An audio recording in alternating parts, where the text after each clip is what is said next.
얼마 전에 공항에서 비행기를 기다리면서 뉴스를 좀 보게 됐는데, 뉴스를 보면서 참 깜짝 놀랐어요. 아마 여러분도 뉴스에서 보셨겠지만 요즘 그 의사협회 회장님의 말 때문에 요즘 시끄럽습니다. 그분이 국회에 나와서 청문회를 하면서 답변을 하는데, 그분이 이제 막말을 하기로 좀 유명하거든요. 그러니까 어느 국회의원이 이제 그 막말했던 사례들을 쭉 꼬집으면서 그 국회의원한테도 막말을 했더라고요. 그러니까 쭉 쏟아낸 막말들을 정리해서 이야기를 하면서 여기에 대해서 어떻게 생각하느냐 그랬더니, 이분의 이야기가 헌법상 표현의 자유다 이렇게 얘기를 했어요.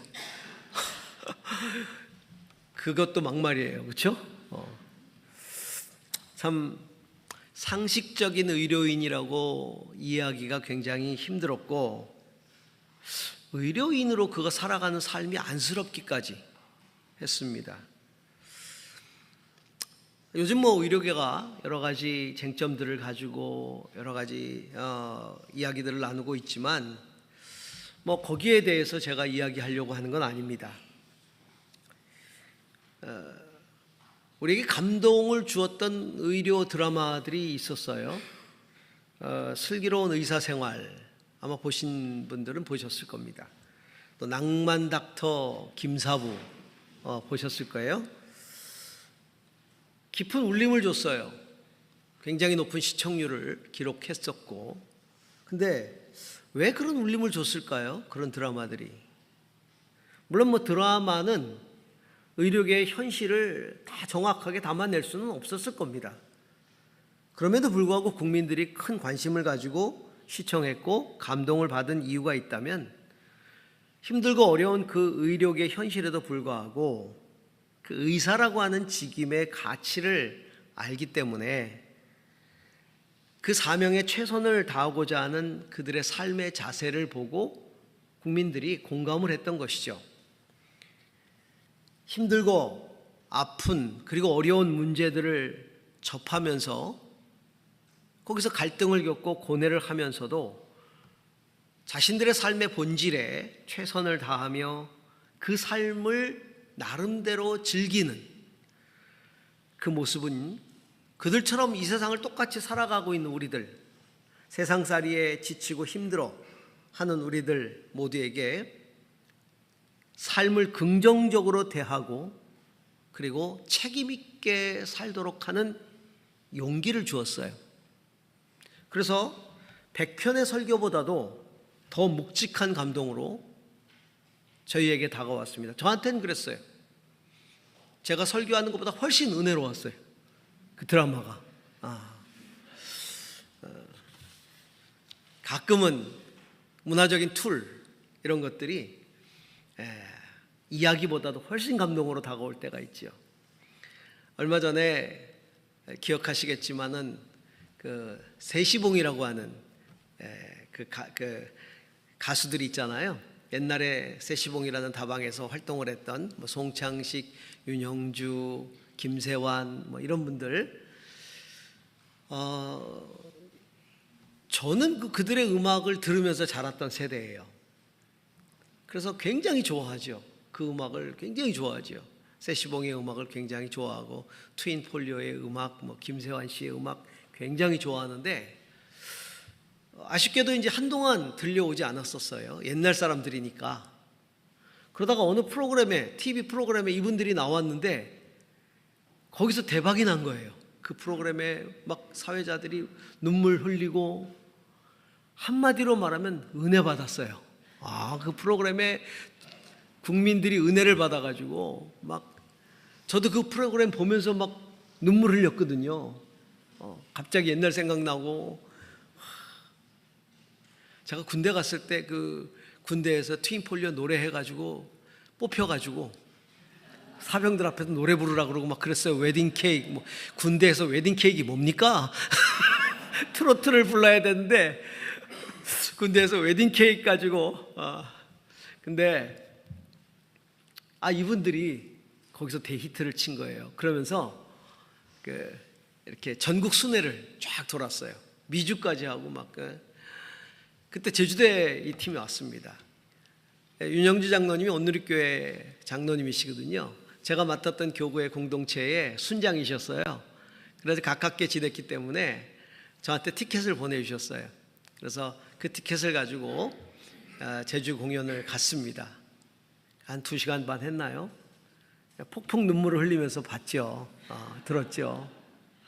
나중에 장로님 나오시면서 목사님 어떠셨어요? 그래서 은혜 받았습니다. 은혜 받았습니다. 그래서 다 웃었는데요. 그래요. 그런 영향력이 굉장히 우리에게 크게 다가오죠. 더 묵직한 감동으로 우리에게 삶에 대해서 긍정적으로 도전했던 드라마들이었어요. 슬기로운 의사생활, 낭만 닥터 김사부. 여러분, 신앙이라는 가치, 그리고 신앙인이라는 나의 정체성, 그것이 오늘 내가 살아가고 있는 내 삶을 어떻게 바라보게 해주고 있습니까? 신앙과 상관없이 살아가는 세상, 물론 신앙인도 마찬가지고 비신앙인도 마찬가지지만 세상은 똑같이 문제들을 가지고 있죠. 어려움들을 가지고 있습니다. 신앙인들도 치열하게 싸워서 생존하려고 애를 써요. 나를 어렵게 하는 사람들과 관계를 풀어가려고 무척 노력해야 됩니다. 때로는 예기치 않은 환난을 겪을 때도 있어요. 그렇다면 신앙인들과 비신앙인들의 삶이 뭐가 다르죠? 세상을 바라보는 관점이 뭐가 다르죠?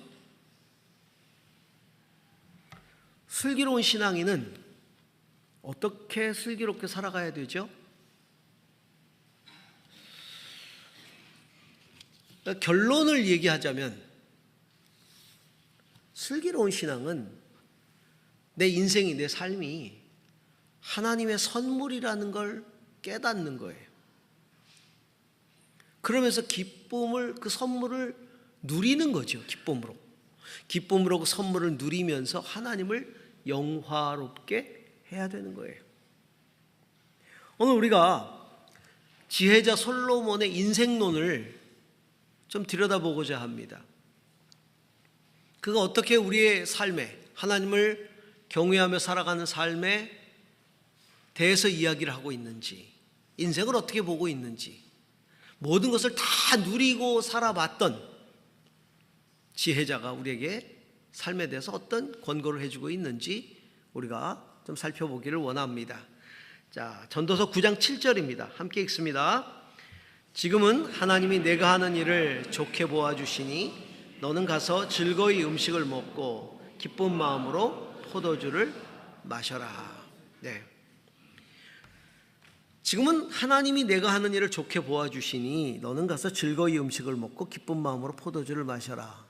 자, 이 말을 하게 된 배경은 그 이전에 전도서 9장 5절에 이렇게 나오기 때문입니다. 살아있는 사람은 자기가 죽을 걸 안다. 그러나 죽은 사람은 아무것도 모른다. 죽은 사람에게는 더 이상의 보상이 없다. 사람들은 죽은 일을 오래 기억하지 않는다. 자, 죽음의 허무를 이야기하고 있는 거죠. 죽음의 허무. 죽음의 허무를 이야기하면서 지금 나의 삶이라는 게 하나님이 나를 좋게 보아주시는 선물이다. 다시 말하면 선하신 배려이다 라고 하는 겁니다.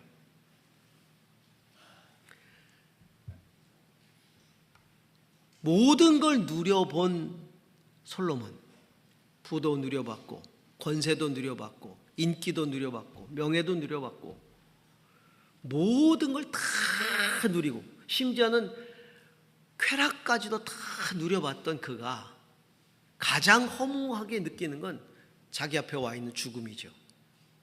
죽음은 지금까지 자기가 누린 것들 그리고 자기가 가지고 있는 모든 것들 아무 의미가 없는 거잖아요.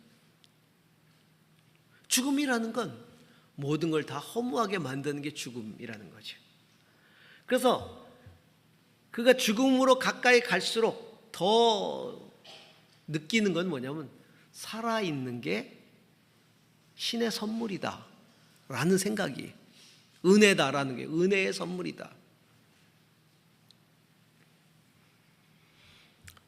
어떤 책에 나온 것처럼 오늘이라고 하는 이 시간, 저와 여러분이 오늘 여기 앉아서 예배드리고 있잖아요.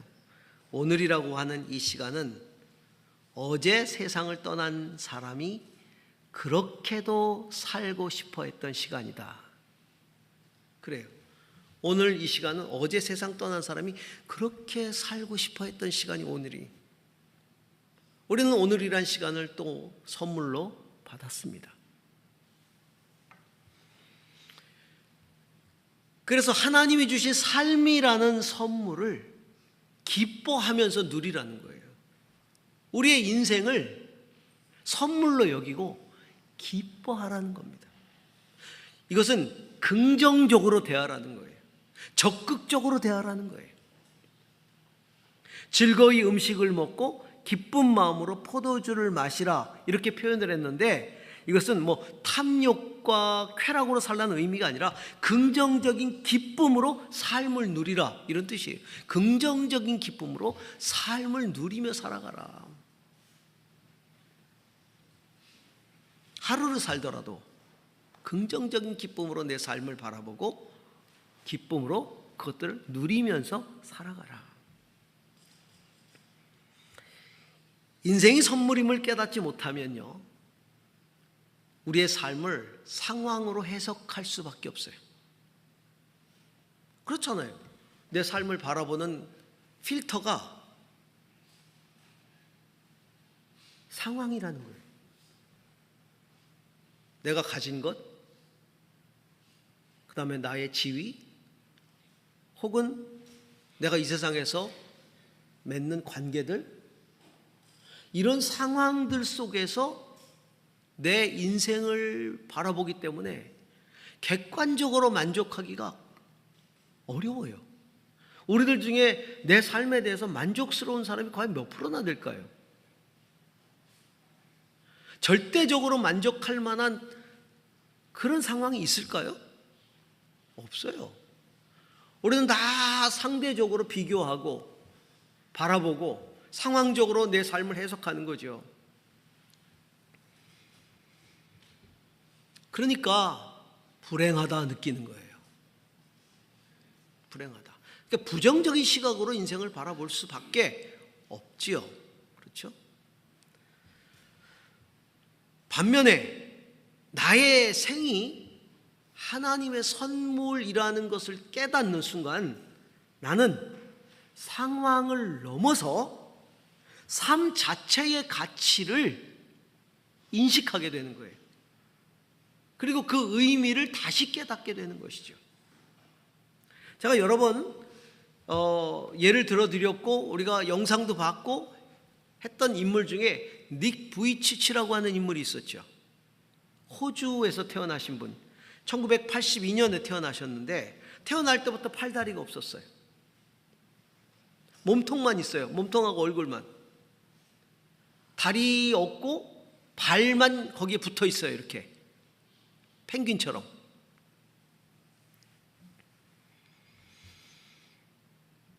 근데 그가 하나님 안에서 자신의 인생을 다시 이해하게 되는 계기를 그는 갖게 돼요.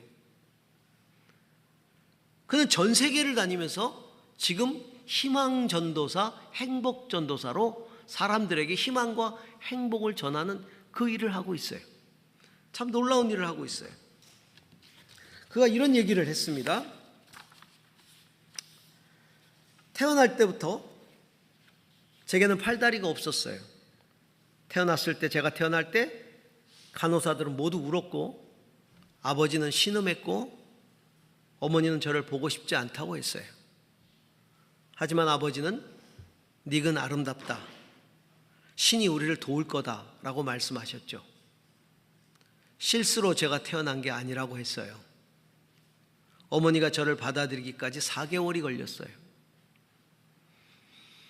저는 10살 때 삶을 포기하려고 했지만 지금은 행복해요. 가족의 소중함과 사랑으로 이겨냈기 때문이죠. 이렇게 얘기를 합니다. 그는 외모 때문에 아이들에게 괴물이란 소리를 들었고 외계인이란 소리를 들었어요. 10살 때까지 그는 3번의 자살을 시도했습니다. 자기 삶을 받아들이기가 너무 힘들었어요. 그가 예수 그리스도를 인격적으로 만난 게 15살 때였습니다. 성경의 요한복음 9장 3절을 읽다가 그는 주님을 만났어요. 그가 늘 하나님께 끝없이 던졌던 질문이 왜 나를 태어나게 하셨나요? 왜 나를 태어나게 하셨나요? 이 질문이었어요. 왜 나를 태어나게 하셨나요? 그런데 그 구절에 보니까 사람들이 예수님에게 왜 이 장님이 되어서 이렇게 태어날 때부터 장님인데 앞을 못 봤는데 왜 그렇게 태어나게 하셨나요? 라고 하는 질문이 나오죠. 그때에 자기는 그 말에 확 동감했다는 거예요. 왜 태어나게 하셨는지를 질문하는 사람이 나 말고 또 있다는 거야. 나만 그런 줄 알았는데 왜 태어났냐고 질문하는 사람, 그 대상이 된 사람이 또 있더라. 그러면서 거기에 대한 예수님의 대답, 하나님께서 당신의 일을 나타내시려고 그렇게 하신 것이다. 그 말에 강한 충격을 받은 거예요. 그러면서 내 자신의 인생 역시도 하나님의 일을 나타내시려는 하나님의 뜻이구나 라는 것들을 받아들이면서 그는 예수 그리스도를 나의 구주로 영접했다는 것이죠. 그러면서 삶이 완전히 달라지기 시작했어요. 신앙 안에서 삶을 재해석한 거죠. 그는 78개국 이상을 돌면서 3,500회 이상의 강연을 했고요.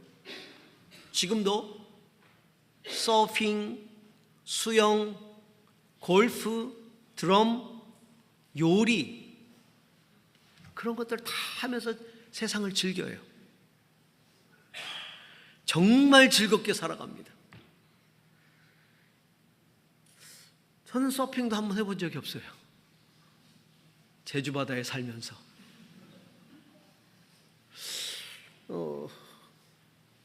수영도 잘 안 해요. 바닷물에 들어간 지가 벌써 얼마나 됐는지 기억조차 가물가물해요. 골프는 더더욱 안 치고요.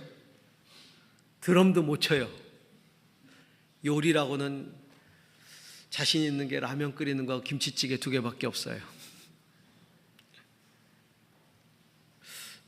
만끽하고 살지 못하는 것 같아요. 여러분, 하나님이 주신 삶을 선물로 받아들이고 만끽하는 게 신앙이에요. 그걸 기쁘게 살아가야 돼요. 하나님의 선물임을 깨닫는 순간 삶을 긍정하게 되는 거죠. 적극적으로 살아가게 되는 거죠. 기뻐하게 되는 거죠. 즐기기 시작하는 겁니다. 성도 여러분, 우리 모두가 내 인생이 하나님의 선물임을 깨닫고 살아갈 수 있기를 축복합니다. 자, 두 번째로 솔로몬이 들려주는 이야기가 있습니다. 전도서 9장 8절에서 9절입니다. 같이 읽습니다. 너는 언제나 옷을 깨끗하게 입고 머리에는 기름을 발라라. 너의 헛된 모든 날, 하나님이 세상에서 너에게 주신 덧없는 모든 날에 너는 나의 사랑하는 아내와 더불어 즐거움을 누려라. 그것은 내가 사는 동안에 세상에서 애쓴 수고로 받는 몫이다. 내 삶이 선물인 줄을, 은혜의 선물인 줄 알고 깨닫고 살아가는 사람은 인생을 축제처럼 살아가는데 성결함과 기쁨으로 그 축제에 참여한다는 것입니다. 자, 흰 옷을 입고 기름을 바른다. 이게 축제의 드레스 코드와 자세, 태도예요. 그 당시에는 축제에 초대를 받으면 깨끗한 옷, 흰 옷을 입고 머리에 기름을 바르고 그 예복을 입고 이제 축제에 참여할 수 있었다는 것이죠. 하나님 베푸신 인생을 축제처럼 즐겁게 참여하고 기뻐하라 하는 거죠. 그럼 어떻게 살아가야 축제처럼 살아갈 수 있어요? 그 축제에 들어가기 위해서 우리는 어떤 옷을 입어야 되고 어떤 기름을 발라야 할까요? 그것은 바로 우리 인생의 태도를 의미합니다. 축제에 들어갈 만한 자격, 그 태도, 살아가는 그 축제처럼 즐길 수 있는 우리의 마음가짐, 뭐 이런 것들이. 제 스승이면서 지금까지도 한국 지성사회에 가장 큰 영향력을 끼치는 분 중에 한 분이신 김형석 교수님, 철학과, 인생에 대해서 이런 이야기를 하죠. 지금 105세가 되셨어요. 105세인데도 지금도 강연을 나가세요. 얼마 전에도 대담하셨어요. 한쪽 귀가 잘 안 들리시더라고요, 보니까. 그래서 이제 아주 이렇게 배려를 해서 큰 소리로 질문을 하고, 교수님 잘 들리세요? 그러니까는 네, 그러면서 하시는 말씀이, 나이가 드니까 90세가 넘으니까 다른 사람들도 다 그럽디다 그러면서 소리는 들리는데 의미가 안 들려 그러신대.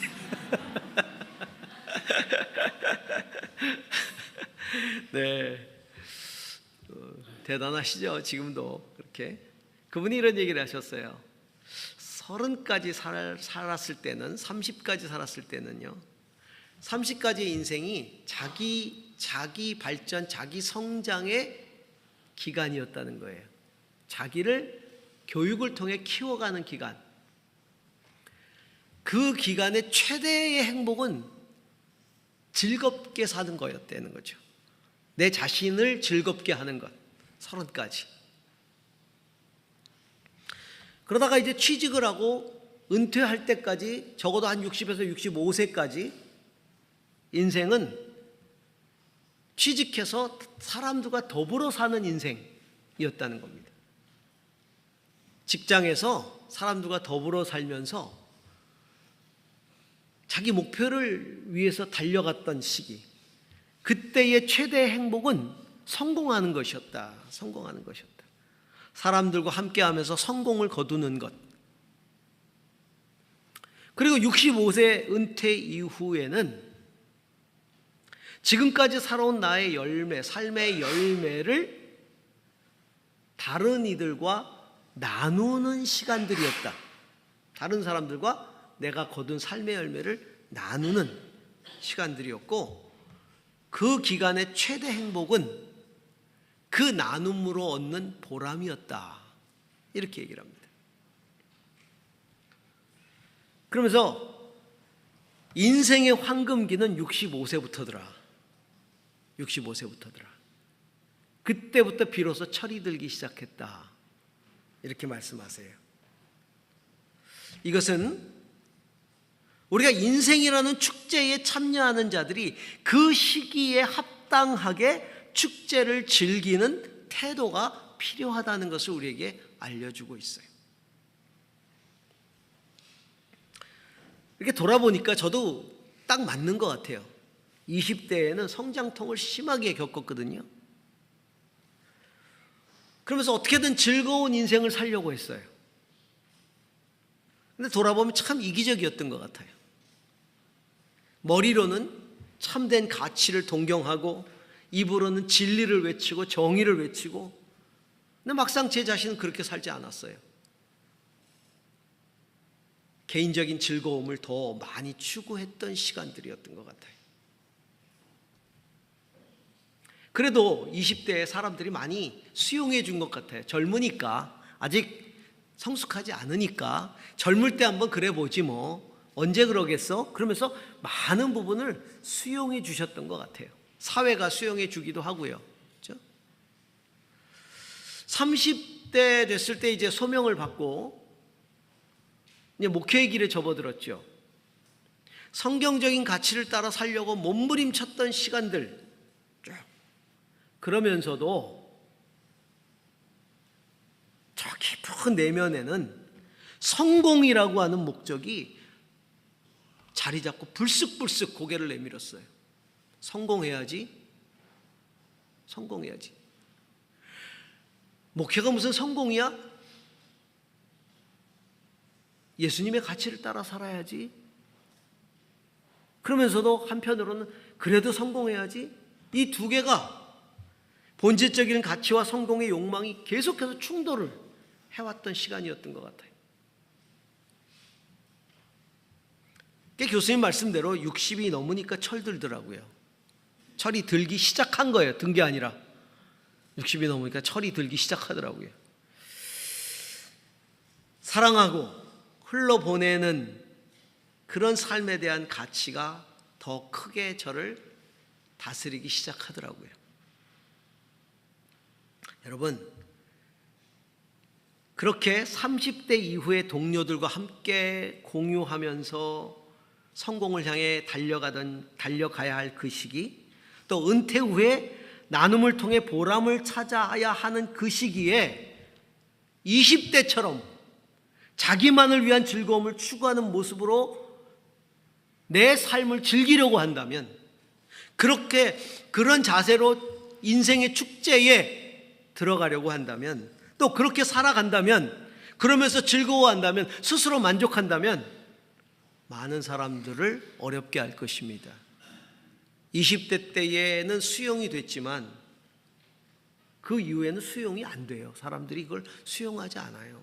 나이가 들어서도 60이 넘어서도 다 사회에서 공유하면서 같이 성공을 향해서 달려가야 되는 그 시기도 나만을 위해 살고, 60이 넘어서도 내 자신의 이익만을 추구하고 산다면 누가 좋아하겠어요? 그 사람을. 누가 함께 그 인생을 즐기려고 하겠어요?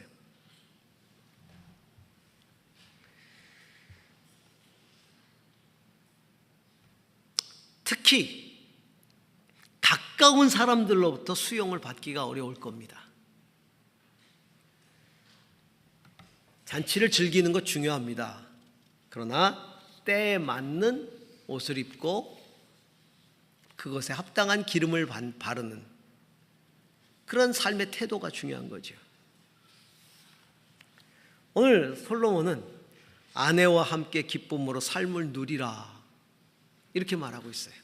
그는 처첩을 수백 명을 뒀던 사람이 모든 걸 즐겼던 사람이죠.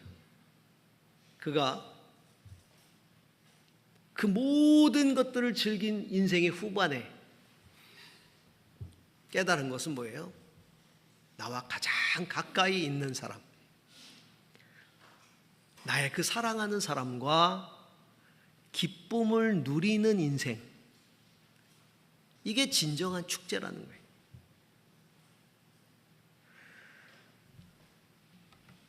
그래요. 우리는 20대, 30대, 40대, 50대, 60대를 지나가면서 우리의 인생을 가장 가까운 자와 그 때에 합당하게 그 삶을 누릴 수 있어야 돼요. 그게 인생이에요. 그게 인생의 참된 기쁨이에요. 서서평이라는 선교사가 있어요. 엘리자베스 쉐핑이라는 선교사죠. 독일 사람인데 미국에서 자랐어요. 그리고 거기서 간호사가 됐어요. 한국에 왔죠. 그래서 일제시대 때 한국에 와서 한국 사람들을 위해서 살았어요. 여성 선교사인데 나병 환자들 돌보고요, 고아들의 어머니가 되어주셨고요, 그 수많은 과부들을 챙겼어요. 그리고 많은 조선의 여성들을 교육을 통해 깨웠어요. 그는 한복을 입고 살았고, 그는 조선인이 되려고 했던 것이 아니라 조선인이다 라고 말할 정도로, 그가 세상을 떠났을 때 정말 많은 사람들이 다 애곡했고요. 최초로 광주 시민장을 치렀으니까 그에게 사랑을 입은 나병 환자들, 고아들, 그런 사람들이 다 그의 장례에 함께했어요. 그가 늘 곁에 두었던 좌우명이 있었어요. 그의 책상 밑에 늘 책상 위에 이렇게 붙어 있었던 좌우명이 있었습니다. 성공보다는 섬김입니다 라는 좌우명이었어요. 그렇게 그는 자기에게 주어진 삶을 그렇게 살았어요. 그건 그분에게 축제였어요. 사람들이 볼 때는 답답함, 고통 그런 거였지만 그에게는 그것이 축제였어요. 성공보다는 섬김이 그에게는 축제였죠. 때에 합당한 성결함과 기쁨으로 우리는 인생의 축제를 살아가야 합니다.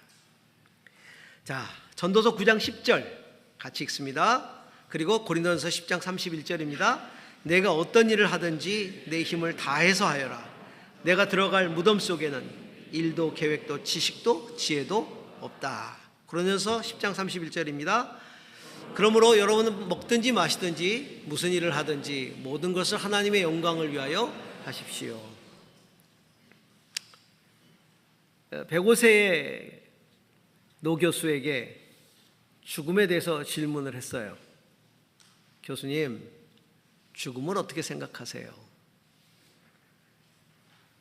김영석 교수님이 이렇게 대답을 하셨습니다. 죽음은 하나님이 우리를 부르시는 시간입니다. 하나님이 우리를 찾으실 때까지 최선을 다해 삶을 살아야 합니다. 죽음을 바라보는 것이 아니라 삶을 바라보고 살아야 합니다. 죽음을 생각한다면 삶에 최선을 다하십시오. 죽음은 최선을 다한 삶 끝에 자연스럽게 다가오는 것입니다. 신앙 안에서의 최선과 일반적인 최선이 뭐가 달라요? 세상의 최선은 자기에게 주어진 삶의 자리에서 열심을 다해 목표를 이루는 게 세상의 최선이죠. 신앙인들도 그런 삶의 자세가 필요합니다. 자기에게 맡겨진 자리에서, 자기에게 맡겨진 일터에서, 자기에게 맡겨진 직음을 따라 최선을 다해 세상살이를 해야 되겠죠. 그러나 여기 수반해야 할 또 다른 과제가 있다면 무엇을 하든지 하나님의 영광을 위하여 해야 한다는 겁니다. 내가 최선을 다하는 일이 하나님께 영광이 되는 일이어야 된다는 거예요. 그렇게 살아가는 삶의 과정이 하나님께 영광이 되어야 한다는 것이겠죠. 그 결과가 하나님께 영광이 되어야 한다는 겁니다. 닉 부이치치가 이런 말을 합니다. 하나님을 신뢰해야 합니다. 그것이 신앙의 정점이고 깨달음입니다. 하나님을 신뢰하는 게 신앙의 정점이고 깨달음인데, 하나님을 신뢰한다는 게 뭐냐? 오직 하나님만이 하실 수 있음을 이해하는 겁니다. 우리의 인생에는 하나님만이 하실 수 있는 일이 있다는 걸 이해해야 된다는 거예요. 팔과 다리가 없는 사람을 당신의 손발로 사용하셔서 지옥 문 앞에 있는 인생들을 돌이키는 일은 오직 하나님만이 하실 수 있는 일입니다. 우리가 지옥 문 앞에서 인생들을 돌이킬 때 그것은 사람으로는 불가능한 일도 오직 하나님과 함께할 때 가능함을 이해하게 되는 겁니다. 하나님과 함께 영광을 돌리는 삶의 최선은 내 삶을 통해 하나님만이 하실 수 있는 일을 드러내는 거예요. 하나님이 당신만이 하실 수 있는 일을 연약한 나를 통해 행하시도록 하는 것, 이것이 모든 일을 통해 하나님께 영광을 돌리는 겁니다. 우리가 무엇을 하든지 하나님의 영광을 위해서 할 때 하나님은 내가 무슨 일을 하든 나를 통해 당신의 기적을 나타내실 겁니다. 성도 여러분, 하나님의 선물로 받은 인생을 기뻐하십시오. 축제처럼 살아가십시오. 그 축제의 끝에 하나님을 영화롭게 하고 사람들에게 그 기적을 나타내십시다. 그런 은혜가 있기를 바랍니다. 우리 옆에 분들에게 서로 좀 축복을 나눴으면 좋겠는데, 하나님이 선물로 주신 삶, 당신과 함께해서 기쁩니다. 이렇게